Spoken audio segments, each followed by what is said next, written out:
வணக்கம். இன்றைக்கி வீடியோவில் இந்த அழகான பெட்டூனியா பூச்செடியை தாங்க உங்களோட ஷேர் பண்ணலான்ட்டு இருக்கிறேன். நம்ம ஏற்கனவே நிறைய பெட்டூனியா செடிகள் வளர்த்தோங்க. தனியாக நான் நட்டு வச்சு ரொம்ப அழகாக பூக்கள் எல்லாம் வச்சு நிறைய வீடியோக்கள் போட்டிருந்தேன். அப்போ கூட நிறைய பேர் விதைகள் இருந்தால் கொடுங்க அப்படின்னு சொல்லி கேட்டிருந்தீங்க. ஆனால் எல்லா பூச்செடிகளுமே நமக்கு அழுகிடுச்சுங்க. திடீர்னு வாட ஆரம்பிச்சிடும். பெட்டூனியா செடிகளோட ஒரு பெரிய மைனஸே அதுதான். ஆனால் நான் ஏற்கனவே நட்டு வச்சு வீடியோக்கள் போட்டது எல்லாமே அடுக்கு பூக்கள் தாங்க.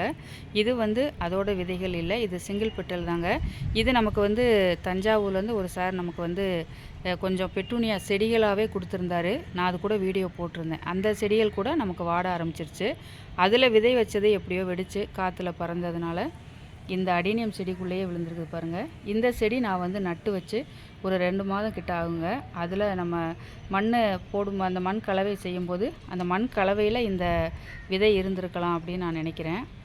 அது பாருங்கள் அப்படியே நமக்கு முளைச்சி வந்தது. இது நான் நாற்றுகளாக இருக்கும்போதே சின்ன நாற்றாக இருக்கும்போதே நான் பார்த்துட்டேன். ஆனாலும் நான் ரீபார்ட் பண்ணலை. ஏன்னா பெட்டூனியா செடிகளை பொறுத்தவரை ரொம்பவே சென்சிட்டிவாக இருக்கும்.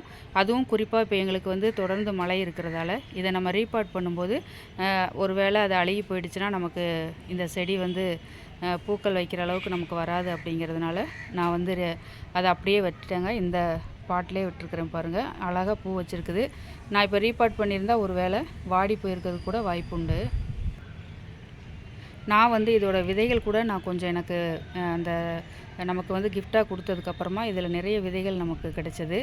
அது ஒரு சிலருக்கு நான் அடீனியம் விதைகள் கேட்டப்போ நான் கொடுத்துருக்குறேன். இதில் ஒரு 3 அல்லது 4 கலர் கிட்ட அந்த சார் கொடுத்துருந்தாரு. அந்த விதைகள் நான் நிறைய கொடுத்துட்டேன். இது எப்படியோ காற்றுல விழுந்து தான் நமக்கு வந்திருக்குது. நான் கொஞ்சம் விதைகள் கூட தூவி வச்சுருந்தேங்க. அதை நாற்றுகள் பிரித்து நடாமல் விட்டதால் நாற்றுகள் எல்லாமே அழுகி போக ஆரம்பிச்சிருச்சு. இது பாருங்கள், நம்ம மெனக்கெட்டு வளர்க்கும்போது அதில் நம்மளால் பராமரிக்க முடியல. ஆனால் இயற்கையாக அது விழுந்து வந்ததில் பாருங்கள், அதுவே நல்லா தழைச்சி வரும்போது சிரமமே இல்லாமல் அழகாக பூக்கள் வச்சுருக்குது பாருங்கள். அதனால தான் நான் இதை பிரித்து எடுக்காமல் இந்த பாட்டிலே அப்படியே விட்டுருக்குறேன். இது நாட்டு பெட்டூனியா அப்படிங்கிறதுனால இது நல்ல ஹைட்டாகவே வளரும். பார்க்கலாம் இது எந்த அளவுக்கு வருது அப்படின்ட்டு. இப்போ இந்த அடீனியமே நட்டு வச்சு கொஞ்ச நாள் தான் அப்படிங்கிறதுனால நான் இதை ரீபார்ட் பண்ணாமல் அப்படியே விட்டுருக்குறேன். அப்படியே இது பூக்கட்டுங்க. இந்த அழகான பூவை உங்களோட ஷேர் பண்ணணும்னு தோணுச்சுங்க. அதனால தான் இன்றைக்கி நான் வீடியோவில் இந்த பூ நான் உங்களோட ஷேர் பண்ணியிருக்கிறேன். இந்த பெட்டூனியா பூக்கள் எப்படி இருந்தது அப்படின்னு சொல்லி மறக்காமல் கமெண்ட்ஸில் உங்களோட கருத்துக்களை பதிவு பண்ணுங்கள். இதுவரை வீடியோ பார்த்ததுக்கு ரொம்ப நன்றிங்க.